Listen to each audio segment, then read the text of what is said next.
Hello everyone, welcome to another series of today's GK. Let's begin with previous day's practice question. Question was, when was the National Endangered Species Day 2023 observed? 20th May, 21st May, 18th May or 19th May? The correct answer is option D, 19th May. Recently, the National Endangered Species Day was observed on 19th May. It is observed every year on the third Friday in May. The Endangered Species Day should serve as a wake-up call for all humans to work in the direction of preserving the ecosystem so that every element of the nature can survive. The day was created and founded by David Robinson and the Endangered Species Coalition in 2006 and since then has continued to be celebrated.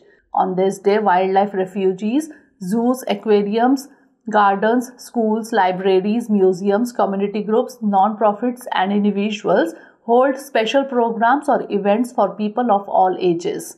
Therefore, option D is the correct answer. Majority of the answers in the comment section were correct. Keep answering like this.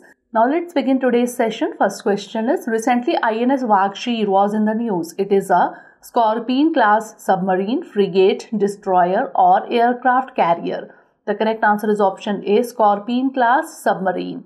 Recently, the 6th Scorpene class submarine of Project 75 Indian Navy's INS Vaghsheer commenced her sea trials. The submarines in the Project 75 Scorpene class are powered by diesel-electric propulsion systems. The INS Vaghsheer is named after the sandfish, a deep-sea predator of the Indian Ocean. It is the last of the Scorpene class submarines made under the P-75 project and can join the Navy fleet within 12 to 18 months after sea trials. It is a diesel attack submarine designed to perform sea denial as well as excess denial warfare against the adversary. Under Project 75, INS Kalvari, INS Khanderi, INS Karanj and INS Vela have been commissioned. Therefore, option A is the correct answer. Next question is, which of the following statements is true about sustainable aviation fuel or SAF?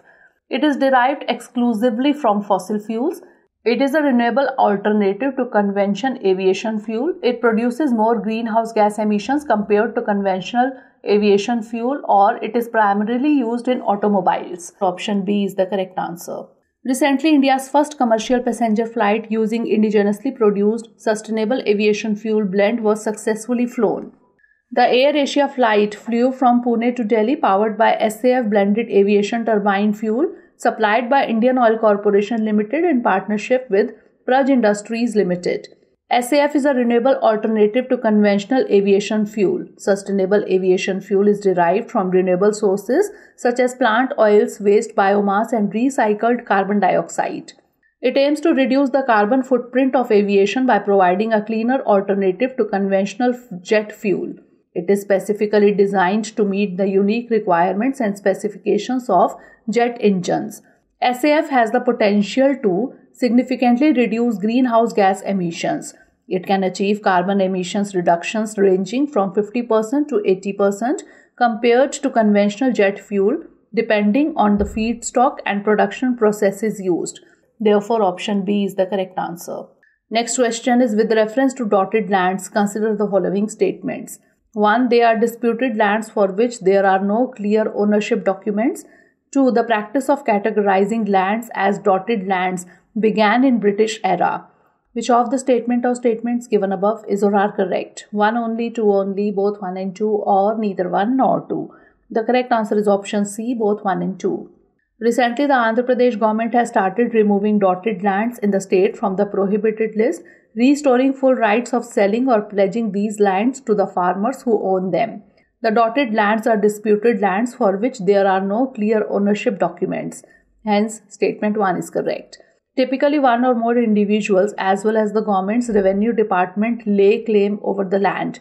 These lands came to be known as dotted lands because during the British era, land ownership surveys and resettlement of land records were taken up. Hence, statement 2 is correct. The local revenue officials who were tasked with identifying government-owned and privately owned lands put dots in the ownership column if more than one person claimed ownership or if ownership could not be clearly established. Therefore, option C is the correct answer.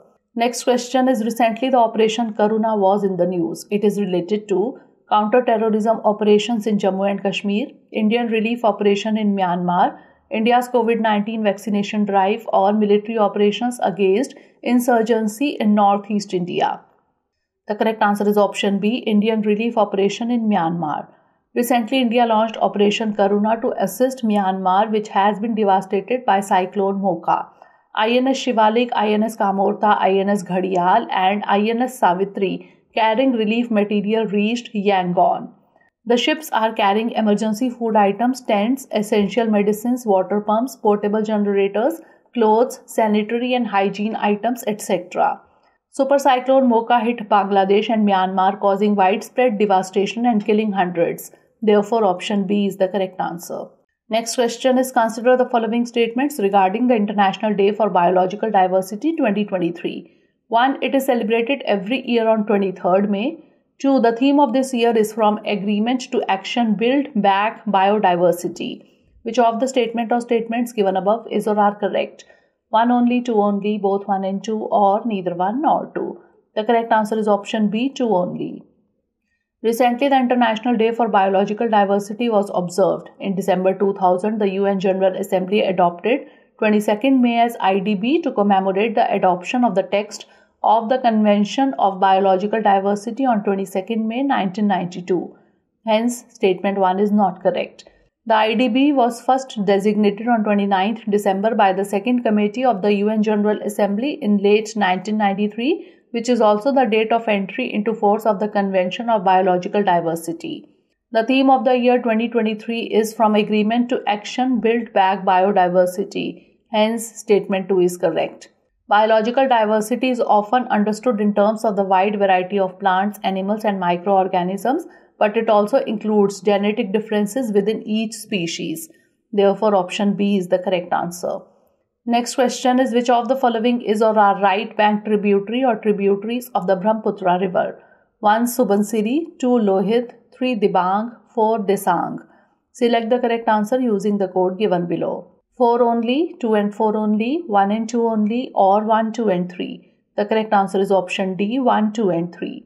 Recently, the Union Minister of State for Power and Heavy Industries visited the Subansiri Lower Hydroelectric Project, which is a run-of-river scheme on the river Subansiri. The Brahmaputra river originates from the Kailash ranges of Himalayas at an elevation of 5,300 meters. After flowing through Tibet, it enters India through Arunachal Pradesh and flows through Assam and Bangladesh before it joins Bay of Bengal. The principal tributaries of the river joining from right are the Lohit, the Dibang, the Subansiri, the 𝐃𝐫𝐢𝐬𝐡𝐭𝐢, the Dhansiri, the Manas, the Torsa, the Sankosh, and the Teesta. Whereas the Barhidihing, the Desang, the 𝐃𝐫𝐢𝐬𝐡𝐭𝐢, the Dhansiri, and the Kopili joins it from left of the river Brahmaputra. Therefore, option D is the correct answer. Next question is, with reference to the term Blazar, sometimes seen in the news, consider the following statements. 1. It is a type of galaxy powered by ginormous black hole. 2. The flaring up and decay of emissions from Blazar was detected using Himalayan Chandra telescope only. Which of the statement or statements given above is or are correct? 1 only, 2 only, both 1 and 2, or neither 1 nor 2. The correct answer is option A, 1 only. Recently, results published in the latest study led by postdoctoral fellow Aditi Agarwal from Raman Research Institute in Bengaluru stated that the flare emanated from Blazar reached maxima on August 21, 2020. The blazars are a type of galaxy powered by a ginormous black hole and are among the brightest and most energetic objects in the sky. Hence, statement 1 is correct. A blazar which endures a huge amount of continuous mass accretion is a feeding supermassive black hole at the center of a distant galaxy where its size is negligible as compared to the host galaxy. They belong to a class of galaxies known as active galactic nuclei or AGNs, a reference to the supermassive black holes that power them. The flaring up and decay of emissions from Blazar was detected using the continuous observations made by an ensemble of 11 optical telescopes located across the world, one among them at the Himalayan Chandra telescope in Ladakh's Hangle. Hence, statement 2 is not correct. Therefore, option A is the correct answer. Next question is, which of the following statements is true about farmer-producer organizations in India? They are solely focused on crop production and farming activities. They are government-run organizations that provide financial support to farmers. They are collective enterprises formed by farmers to enhance their bargaining power and increase income, or they primarily work towards promoting large-scale industrial agriculture. The correct answer is option C. They are collective enterprises formed by farmers to enhance their bargaining power and increase income. Recently, the Cooperation Ministry announced that 1,100 new farmer-producer organizations will be established in the cooperative sector under a central scheme. FPOs are non-profit organizations governed by farmer members who actively participate in policy development and decision-making. The FPO is an organization that provides small farmers with end-to-end services covering almost all aspects of cultivation, from inputs to technical services to processing and marketing. FPOs assist in the collectivization of such small, marginal and landless farmers in order to provide them with the collective strength to address such issues. The goal is to increase farmers' competitiveness and advantage in emerging market opportunities. Therefore, option C is the correct answer. Next question is, recently on which river the Riverine based religious tourism circuit was proposed in India? Godavari, Ganga, Krishna, Brahmaputra. The correct answer is option D, Brahmaputra. Recently, a memorandum of understanding was signed in Guwahati, Assam for the development of Riverine based religious tourism circuit among Inland Waterways Authority of India, Sagarmala Development Corporation Limited, Assam Tourism Development Corporation and Department of Inland Waterways Transport, Government of Assam. The circuit proposes to connect 7 historic temples, Kamakhya, Pandunath, Ashwaklanta, Dol Govinda, Umananda, Chakreshwar and Oniti Satra on the banks of the Brahmaputra. The MOU will facilitate modern ferry service on a hop-on, hop-off amongst 7 historic religious sites around Guwahati. The waiting lounge at the ferry terminal will be a modern facility providing comfortable ambience for the passengers. The circuit will sail from Hanuman Ghat, Uzan Bazar, and the ferry service is expected to reduce the overall travel time to less than 2 hours for completing one complete circuit. Therefore, option D is the correct answer. Last question is, which of the following statements best describes global depository receipts? These are financial instruments issued by domestic banks in a country. These are investment products exclusively available to institutional investors. These are negotiable certificates issued by a depository bank representing shares of a foreign company. Or these are a form of currency issued by the International Monetary Fund to stabilize global financial markets. The correct answer is option C. These are negotiable certificates issued by a depository bank representing shares of a foreign company. Recently, Tata Consumer Products said it will delist its global depository receipts from the London Stock Exchange and Luxembourg Stock Exchange from June 23 this year. Global depository receipts or GDRs are financial instruments that allow foreign companies to raise capital in international markets. GDRs are issued by depository banks outside the home country of the company, typically in the form of negotiable certificates. These certificates represent a certain number of shares of the foreign company and can be traded on international stock exchanges. GDRs provide an opportunity for investors to indirectly invest in foreign companies without having to directly purchase shares on the foreign stock exchange. GDRs are popular among multinational corporations as they provide access to a larger pool of international investors and enhance their global presence. Therefore, option C is the correct answer. Now it's time for the practice question. Recently seen in the news, the aim of the Spitzer resurrection mission is to bring the Spitzer space telescope back to life, to destroy the non-functional Spitzer space telescope in the space, to add a robotic arm to the Spitzer space telescope, or to bring the Spitzer space telescope back to the Earth safely. Send the answer of this question in the comment section. Stay tuned for the next episode. Thanks for watching.